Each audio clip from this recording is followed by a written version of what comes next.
Olá, aqui é o pastor Fernando Angelim. Hoje nós vamos para a nossa sexta aula do módulo de Introdução à Teologia Bíblica Batista Reformada. Nas últimas aulas, trabalhamos os conceitos de pacto de obras, pacto da graça e pacto da redenção. Na aula de hoje, iremos trabalhar no que consiste a antiga aliança e como ela se relaciona com a nova aliança. Notaremos que a antiga aliança diz respeito especificamente à aliança feita por Deus com Israel, mediada por Moisés. Entretanto, a antiga aliança também abrange todo o período posterior à queda no Antigo Testamento até o estabelecimento da nova aliança. A nova aliança equivale ao pacto da graça, ao Evangelho, a maneira pela qual Deus salva pecadores da caída posteridade de Adão através da obra redentora de Cristo. Vimos que esse pacto da graça foi planejado na eternidade passada, revelado ao longo do Antigo Testamento, mas concluído somente na plenitude dos tempos em Jesus Cristo. Portanto, na perspectiva batista reformada, o pacto da graça é a nova aliança. Vamos agora aprofundar alguns aspectos que foram apenas brevemente mencionados em aulas anteriores. E na próxima aula, trataremos como os crentes pertencentes à nova aliança se relacionam com a lei de Deus. Vamos em frente. A antiga aliança. O que é a antiga aliança? No livro Os Distintivos da Teologia Pactual Batista, Pascal Denot explica que as Escrituras usam a expressão antiga aliança para designar a aliança concluída entre Deus e Israel no êxodo do Egito, a aliança da qual Moisés foi o mediador. Entretanto, afirma que também se refere a mais do que isso, pois de acordo com os aliancistas do século XVII, a antiga aliança incluía todo o período do Antigo Testamento, ou seja, desde a queda até o estabelecimento da nova aliança em Cristo. Sendo assim, a teologia pactual viu a antiga aliança como sendo cumulativa, ou seja, os teólogos reformados não viam as alianças da promessa como sendo várias alianças independentes umas das outras, mas como alianças cumulativas. Logo, quando utilizamos o termo antiga aliança, nos referimos à aliança estabelecida por Deus com Moisés no Sinai, mas também pode tratar-se de todo o período do Antigo Testamento, desde a queda até o estabelecimento da nova aliança em Cristo. Para compreendermos melhor esses pontos, vamos lembrar de algo que já mencionei em aulas passadas, a dicotomia no pacto com Abraão. As duas alianças feitas com Abraão. Confira Gálatas 4:24. Em aulas anteriores, vimos que no Antigo Testamento, o pacto da graça foi revelado como uma promessa em Gênesis 3:15. E depois, por etapas sucessivas, até a sua revelação completa no Novo Testamento. Vimos que Deus fez uma aliança com Noé, a qual trouxe estabilidade física para o desenvolvimento da promessa. E posteriormente, fez aliança com Abraão. Expliquei que a aliança com Abraão possuía uma dicotomia. Possuía aspectos físicos, espirituais, aspectos terrenos e celestiais, aspectos condicionais e incondicionais. Os aspectos físicos da aliança abraâmica se cumpririam na nação de Israel. O sinal desta aliança era a circuncisão física e a terra prometida era Canaã. E o desenvolvimento da mesma se dá com a sua descendência física na nação de Israel sob a antiga aliança, a qual serviu também para preservar a genealogia do Messias, prefigurar tipologicamente a sua vinda e serve de aio para conduzir a Cristo ao demonstrar a pecaminosidade humana e a necessidade de um Salvador. Entretanto, as promessas espirituais da aliança abraâmica referiam-se a Cristo, o descendente de Abraão, e se cumpririam na nova aliança. A circuncisão na nova aliança é no coração dos salvos. Os herdeiros dessas promessas são aqueles que creem em Cristo, aqueles que têm a fé de Abraão. John Pillsbury afirmou: havia em Abraão, ao mesmo tempo, uma descendência espiritual e uma descendência carnal, entre as quais Deus sempre fez distinção através de suas gerações. Na mesma linha de raciocínio, Pascal Denot explica que Abraão possuiu uma posteridade física, bem como uma posteridade espiritual. Há uma circuncisão externa da carne e uma interna do coração. Há uma terra prometida aqui no mundo e um reino celestial. Para observarmos melhor esse ponto, notemos o diagrama encontrado no livro de Jeffrey Johnson. Johnson demonstra que a nova aliança foi estabelecida com a descendência espiritual de Abraão, ao passo que a antiga aliança foi estabelecida com a descendência natural de Abraão. O pacto da graça é revelado a Abraão como uma promessa, ao mesmo tempo que a aliança estabelecida com seus descendentes físicos no Sinai era um pacto de obras, possuía condições e prometia bênçãos ou maldições conforme a obediência ou desobediência do povo. Paulo afirma que a circuncisão tem valor se praticares a lei. Se és, porém, transgressor da lei, a tua circuncisão já se tornou incircuncisão. Romanos 2,25. É importante lembrarmos que o pacto da graça ainda não havia sido formalmente estabelecido com Abraão, mas prometido a ele, como Thomas Paine explicou. Essa promessa é citada pelo apóstolo como a aliança do evangelho, em contraste com a aliança da circuncisão, que era vinculada à descendência carnal de Abraão. O texto de Gálatas 4, do 22 ao 31, expressa muito bem o que já vimos até aqui. Pois está escrito que Abraão teve 2 filhos, um da mulher escrava e outro da livre, mas o da escrava nasceu segundo a carne, o da livre mediante a promessa. Estas coisas são alegóricas, porque estas mulheres são 2 alianças. Uma, na verdade, se refere ao Monte Sinai, que gera para a escravidão. Esta é Agar. Ora, Agar é o Monte Sinai, na Arábia, e corresponde a Jerusalém atual, que está em escravidão com seus filhos. Mas a Jerusalém lá de cima é livre, a qual é nossa mãe, porque está escrito: alegra-te, ó estéril, que não dás à luz, exulta e clama, tu que não estás de parto, porque são mais numerosos os filhos da abandonada que os da que tem marido. Vós, porém, irmãos, sois filhos da promessa, como Isaque. Como, porém, outrora o que nascera segundo a carne perseguia ao que nasceu segundo o Espírito, assim também agora. Contudo, que diz a Escritura? Lança fora a escrava e seu filho, porque de modo algum o filho da escrava será herdeiro com o filho da livre. E assim, irmãos, somos filhos não da escrava, e sim da livre. O apóstolo Paulo apresenta as 2 mulheres de Abraão, Sara e Agar, representando 2 alianças. Agar era escrava, mãe de Ismael, e gera filhos para a escravidão, corresponde ao Monte Sinai, na Arábia. A outra é livre, Sara, mãe de Isaque, o filho da promessa, e corresponde a Jerusalém lá de cima. A escrava é mandada embora com seu filho e a livre permanece. Os teólogos batistas pactuais do século XVII entendiam que esse texto demonstrava a dicotomia na aliança abrâmica e a relação entre a antiga e a nova aliança. Agar representando a antiga aliança e Sara a nova aliança. E os filhos delas, aqueles que estão sobre essas alianças. E o fato da escrava ser lançada fora diz respeito à abolição da antiga aliança e o estabelecimento da nova. Pascal Denot explica: à luz de Gálatas 4, do 22 ao 31, os teólogos de 1689 consideraram que as 2 alianças que vieram de Abraão, Agar e Sara, eram a antiga e a nova aliança. A aliança da circuncisão, Agar, correspondia à antiga aliança, um pacto de obras estabelecido com a posteridade física de Abraão. A aliança da promessa, Sara, correspondia à nova aliança, o pacto da graça, revelado a Abraão e concluído com Cristo e a posteridade espiritual de Abraão. Dessa maneira, compreendendo a separação da posteridade física de Abraão de sua posteridade espiritual, interpretaram importantes textos das Escrituras como Romanos 9, do 6 ao 8.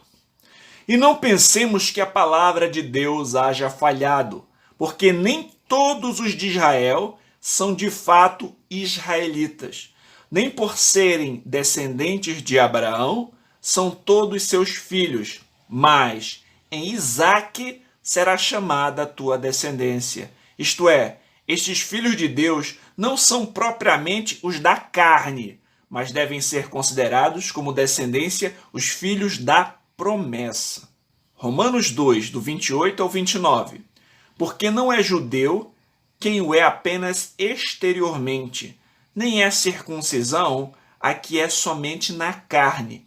Porém, judeu é aquele que o é interiormente, e circuncisão a que é do coração, no espírito, não segundo a letra, e cujo louvor não procede dos homens, mas de Deus. Mateus 3, 9. E não comeceis a dizer entre vós mesmos, temos por pai a Abraão, porque eu vos afirmo que destas pedras Deus pode suscitar filhos a Abraão. Gálatas 3, 29. E se sois de Cristo, também sois descendentes de Abraão, e herdeiros segundo a promessa. Sendo assim, entendemos que os batistas pactuais compreendem as duas alianças feitas na aliança abraâmica, que os seus aspectos físicos e condicionais se desenvolvem na antiga aliança, a aliança sinaítica. Portanto, a aliança no Sinai é uma progressão do pacto abraâmico. Ela surge por meio deste pacto. E as promessas espirituais e incondicionais feitas a Abraão se cumprem na nova aliança. Vamos para o nosso próximo ponto. Qual é o propósito da antiga aliança? Como já vimos, a antiga aliança corresponde a todo o período do Antigo Testamento, mais especificamente ao pacto feito com Moisés no Sinai. Notamos que essa aliança foi feita em progressão à aliança abraâmica e cumpre seus aspectos físicos e condicionais. Deus tirou o povo hebreu com mão forte do Egito, lhes conduziu pelo deserto, entrou em aliança com esse povo liderado por Moisés, a nação de Israel, sob uma teocracia. Deus lhes deu leis civis, cerimoniais e morais. Conduziu o povo de Israel, ordenou a construção do tabernáculo e todo o sistema levítico foi instituído. Essa aliança possuía bênçãos caso fosse obedecida e maldições no caso da desobediência do povo. Para fazer parte dessa aliança, era necessária a circuncisão física de todo aquele que se tornasse cidadão desse país. E deveriam circuncidar seus filhos do sexo masculino ao 8º dia após o nascimento. Essa era uma aliança nacional e sob ela haviam crentes e descrentes. Os descrentes demonstraram ser a maioria. Sobre os motivos dessa aliança, Pascal Denot pontua: o propósito da aliança com a posteridade física de Abraão, a antiga aliança ou a lei, não era fútil, visto que ela levava a Cristo. Esse objetivo foi alcançado pelo menos de 3 maneiras. Primeiro, a observar tanto a linhagem messiânica como o pacto da graça. Segundo, ao apontar tipologicamente para Cristo. Terceiro, ao aprisionar todas as coisas sob o pecado, para que o único meio de se obter a herança prometida fosse através da fé em Cristo. Vamos para o primeiro propósito, então: preservar a linhagem messiânica e o pacto da graça. Notamos que o pacto da graça é revelado a Abraão e concluído na nova aliança em Cristo. Deus prometeu a Abraão e seus descendentes que o seu herdeiro seria o Messias prometido. O privilégio da nação de Israel foi trazer o Messias prometido. As leis dadas a Israel, além de servirem para a organização daquele povo, também ajudaram a distinguir esta nação de outros grupos étnicos e preservar a descendência messiânica prometida a Abraão. Além da conservação de sua genealogia, muitos povos que se misturavam com outras nações perdiam totalmente a sua identidade e dificilmente preservavam a genealogia. Jeffrey Johnson explica que, sem documentação cuidadosa dos registros familiares, seria impossível provar que o Senhor Jesus era da família de Davi. De modo providencial, Deus fez uma provisão para isso no pacto mosaico. John Owen explica que essa aliança tinha um objetivo temporal e após seu cumprimento cessaria. Que essa separação e privilégio, a saber, o separar de Israel e sua preservação por meio da aliança, deveriam cessar quando seu objetivo fosse cumprido e o Messias fosse mostrado. A própria natureza da coisa o declara, pois para qual propósito deveriam continuar, uma vez que foi totalmente eficaz para o que foram designados? Portanto, um dos motivos da existência da antiga aliança era preservar a linhagem messiânica, o descendente de Abraão por meio de quem todas as nações da terra seriam abençoadas, Jesus Cristo. O Evangelho de Mateus começa com a genealogia de Jesus e o apresenta como filho de Davi e filho de Abraão. Além disso, a antiga aliança preservou a promessa a respeito desse pacto da graça que seria estabelecido na história na nova aliança. Como observamos em Romanos 3,2 sobre um dos benefícios dos judeus, Paulo afirma que as palavras de Deus lhes foram confiadas. Segundo o propósito, a antiga aliança aponta tipologicamente para Cristo. Jeffrey Johnson explica que o pacto mosaico apontou uma luz brilhante em Cristo. Primeiro, mostrando a necessidade universal do homem de um Salvador. Segundo, como já explicamos em detalhes, figurando Cristo por meio de várias sombras e tipos. Todo o sistema sacrificial, o ofício do sumo sacerdote, o tabernáculo, demonstravam que o Senhor é santo, que a sua presença é restrita, que a transgressão da lei demandava derramamento de sangue. O ofício do sumo sacerdote demonstrava a necessidade de um mediador entre Deus e os homens. O Antigo Testamento está repleto de sinais, sombras e tipos que apontavam para Cristo. Jesus Cristo é Deus conosco, é o Cordeiro de Deus que tira o pecado do mundo, o sumo sacerdote perfeito da ordem de Melquisedeque, aquele que ofereceu o sacrifício perfeito de uma vez por todas e adentrou não somente no Santo dos Santos do tabernáculo, mas à destra de Deus, no verdadeiro tabernáculo que o Senhor erigiu e não o homem, abrindo um novo e vivo caminho para o seu povo. Aquilo que é uma sombra no Antigo Testamento encontra a sua substância em Cristo. Os diversos tipos, sombras, sinais e figuras prefiguravam aquele que é maior do que eles mesmos, a saber, Jesus Cristo, nosso Cordeiro Pascal. Você pode examinar as Escrituras e encontrar inúmeros tipos que apontavam para Jesus. Como já vimos, Cristo é o segundo Adão, o pão da vida, o Cordeiro de Deus e daí por diante. Terceiro propósito, a antiga aliança manifesta o pecado dos homens e os conduz a Cristo. O terceiro motivo é que a antiga aliança manifesta a culpa. Romanos 3, 19 ao 20 afirma: Ora, sabemos que tudo o que a lei diz, aos que vivem na lei, o diz para que se cale toda a boca e todo mundo seja culpável perante Deus, visto que ninguém será justificado diante dele por obras da lei, em razão de que pela lei veio o pleno conhecimento do pecado. A lei expressa explicitamente algo que já havia sido colocado dentro do homem desde o princípio. Ela simplesmente expõe claramente e manifesta o seu pecado. Por exemplo, antes mesmo de Moisés ter recebido as tábuas da lei no Sinai, os homens já matavam, adulteravam, transgrediam a consciência que Deus havia colocado dentro deles. A norma da lei gravada dentro dos homens sempre existiu, mas no Sinai é expressa claramente e expõe o seu pecado, como explica John Bunyan. A própria substância dos 10 mandamentos foi dada no jardim antes de serem recebidos no Sinai. Porém, eles estavam tão obscurecidos no coração do homem que os seus pecados não foram mostrados de modo tão claro quanto posteriormente. A lei foi acrescentada, ou mais claramente dada, no Sinai em tábuas de pedra, para que a ofensa abundasse, ou seja, pudesse ser manifestada e aparecer mais claramente. A aliança mosaica manifestou a condenação do homem. Ela serve como um raio-x, que mostra o problema, mas não o resolve. Apenas manifesta a condição em que a pessoa se encontra e conduz o paciente ao médico, que é quem pode realmente tratar do problema demonstrado. Nesse caso, o médico é Jesus Cristo. Como vimos, a antiga aliança era condicional, possuía bênçãos e maldições e dependia da obediência do povo. Por exemplo, em Êxodo 19:5, observamos uma condição. Agora, pois, se diligentemente ouvirdes a minha voz e guardardes a minha aliança, então sereis minha propriedade peculiar dentre todos os povos, porque toda a terra é minha. Vós me sereis reinos de sacerdotes, nação santa.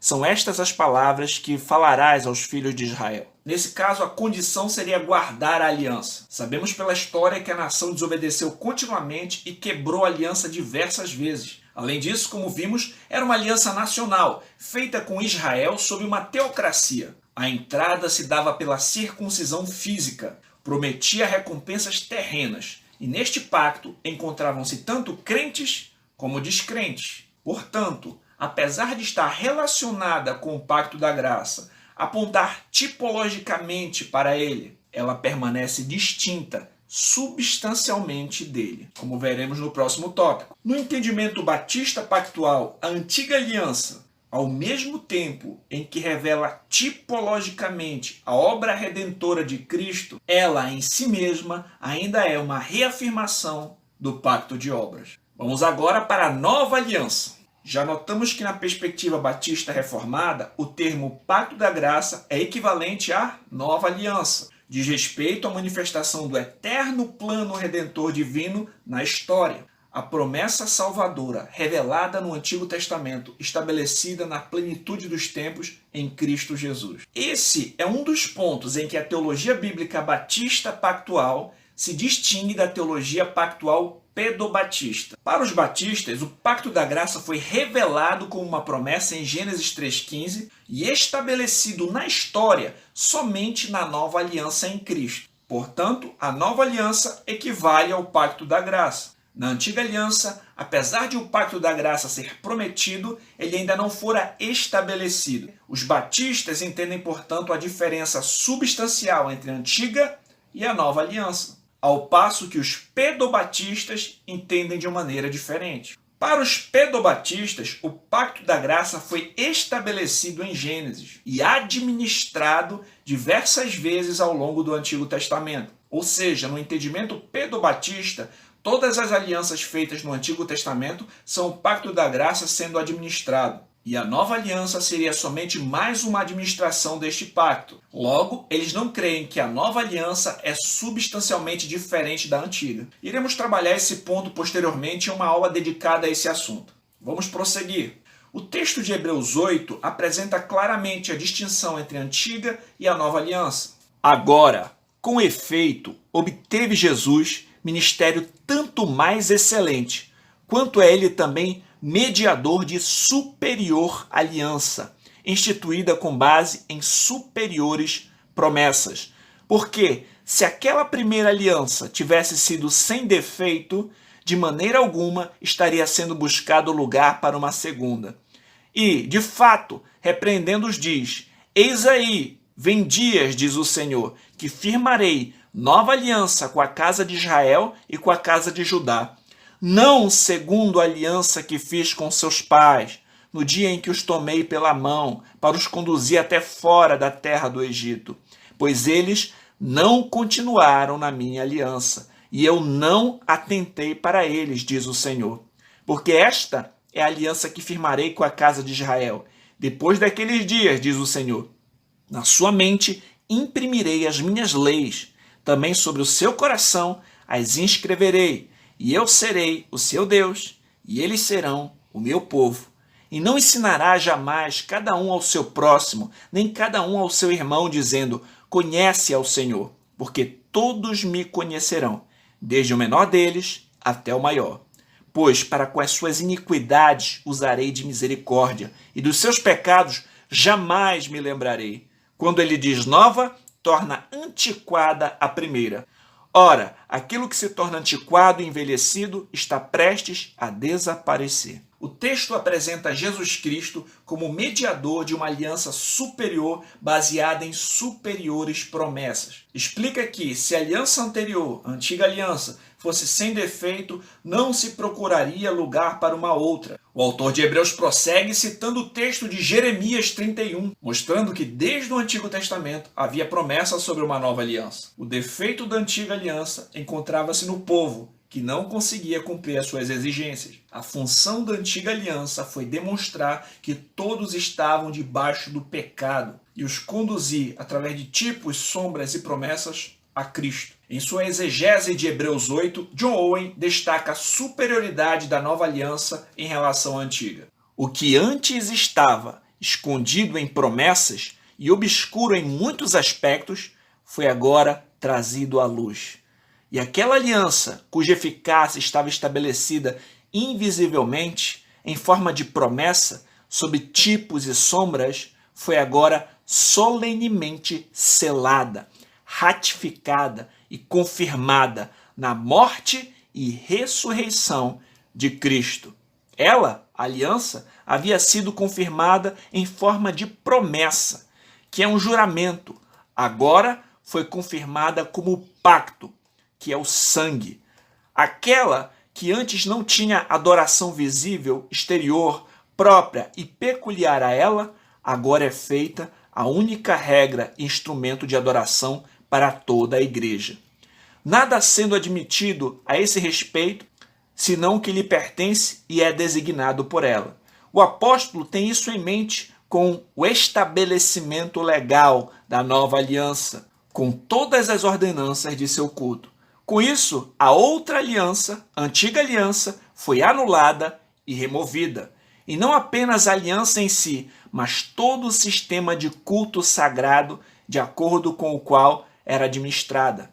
Quando a nova aliança foi dada em forma de promessa apenas, ela era consistente com certa forma de culto, rito e cerimônia, e isso se compunha em um jugo de escravidão. Estas coisas tornaram-se inconsistentes quando ela foi completada como uma aliança. A partir de então, todo o culto da igreja deveria proceder dela e a ela ser conformado. Portanto, John Owen compreendia que na antiga aliança o pacto da graça havia sido revelado e na nova aliança ele é estabelecido legalmente com suas ordenanças de culto e selado com sangue. Portanto, as cerimônias e sombras da antiga aliança seriam abolidas uma vez que encontram a sua consumação em Cristo. Por exemplo, digamos que você tem o ticket de um grande prêmio. Uma vez que você já recebeu o prêmio, você não precisa mais do ticket. Ele já cumpriu a sua função. Uma vez que Cristo estabeleceu a nova aliança, não precisamos mais nos apegar às cerimônias que o anunciavam. Elas cumpriram a sua função. Uma vez que temos um sumo sacerdote superior da ordem de Melquisedeque, o sacerdócio levítico já cumpriu a sua função. Não há mais necessidade de sacrifícios de animais ou de um outro sacerdote. Cristo é o mediador de uma aliança superior. Além disso, a nova aliança não seria como a mosaica, quando o Senhor os conduziu para fora do Egito, a qual era condicional e os seus participantes não cumpriram as condições. Pelo contrário, quebraram a aliança. Diferente da antiga aliança, na qual encontramos condições do tipo, se vocês fizerem isso, então eu. A nova aliança para os salvos é incondicional. Stuart Olyott comenta. Na antiga aliança, Deus disse com efeito, se vocês, então eu. As bênçãos pactuais estavam condicionadas à obediência humana. Na nova aliança, Deus fala, eu quero fazer. É interessante observar quantas vezes isso ocorre nos versículos Hebreus 8, do 7 ao 12. Embora não esteja claro, mas apenas implícito a partir desses versículos, o fato é que tais bênçãos são condicionadas à obediência de Cristo. Ele é o mediador da nova aliança. A nova aliança é incondicional para os seus participantes, uma vez que Cristo cumpriu todas as condições em nosso lugar. Todos os participantes dessa aliança são salvos. Todos conhecem o Senhor. Aqueles que estão na nova aliança são aqueles que estão em Cristo. São os herdeiros das promessas espirituais feitas a Abraão. Outro fator é que na antiga aliança a lei foi gravada em tábuas de pedra. Na nova aliança, a lei é gravada na mente e no coração do povo de Deus. A antiga aliança mostra o pecado. A nova aliança resolve o problema do pecado através da obra do mediador, Jesus Cristo, que derramou seu sangue, que nos lava de todo o pecado. O Senhor diz, pois para com as suas iniquidades usarei de misericórdia, e dos seus pecados jamais me lembrarei. Jeffrey Johnson explica muito bem esses pontos. A principal diferença entre as duas alianças foi que, enquanto a antiga aliança foi quebrada, a nova aliança seria inquebrantável. Por exemplo, a antiga aliança apresentava a lei escrita em pedra, mas não podia mudar um coração de pedra. Em contraste, a nova aliança escreve a lei sobre o coração. A antiga aliança exigia um coração circuncidado, mas a nova aliança fornece um coração circuncidado. Alguns membros da antiga aliança foram afastados de Deus, mas todos os membros da nova aliança são preservados em um relacionamento amoroso e pessoal com Deus. A lei condenou os membros da antiga aliança, enquanto os membros da nova aliança são justificados em Cristo.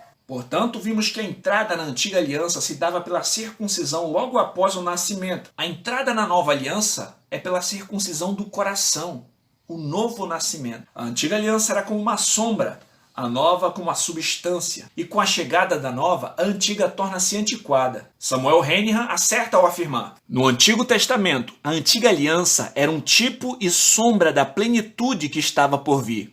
Essa plenitude foi envolta em mistério e tipos que esperavam por ser revelados em Cristo. Com a vinda de Cristo, agora temos essa plenitude. Os elementos externos tipológicos da antiga aliança são abolidos. O mistério e as sombras se foram. Com a nova aliança veio o irromper de um tempo escatológico em sua forma já e ainda não. O povo da antiga aliança foi gerado naturalmente e marcado pela circuncisão da carne. O povo da nova aliança é gerado espiritualmente e do mesmo modo circuncidado no coração, o antítipo da circuncisão. Portanto, o batismo deve ser administrado apenas para aqueles que estão espiritualmente nascidos na aliança. A única forma prescrita nas Escrituras para avaliar se alguém está na aliança é uma profissão de fé. Após a profissão de fé, o batismo é administrado. Este é precisamente o padrão que vemos no Novo Testamento. O batismo acontece após uma profissão de fé. Henihan demonstra o motivo dos batistas, conforme esse entendimento da nova aliança, batizarem somente aqueles que fazem profissão de fé em Cristo, uma vez que na nova aliança todos conhecem o Senhor e têm os seus pecados perdoados. E a entrada não se dá por nascimento físico, mas pelo novo nascimento. A única maneira prescrita na Escritura para avaliar esse ponto é a profissão de fé.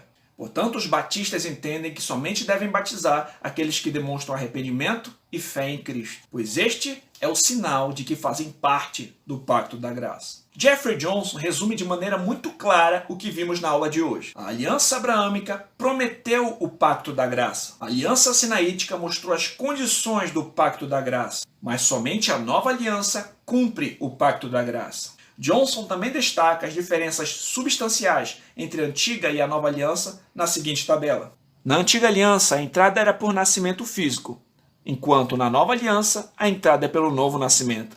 Na antiga aliança, a circuncisão era física, um ato exterior na carne. Na nova aliança, a circuncisão do espírito, no coração. Na antiga aliança, a lei foi escrita sobre a pedra. Na nova aliança, a lei é escrita sobre o coração.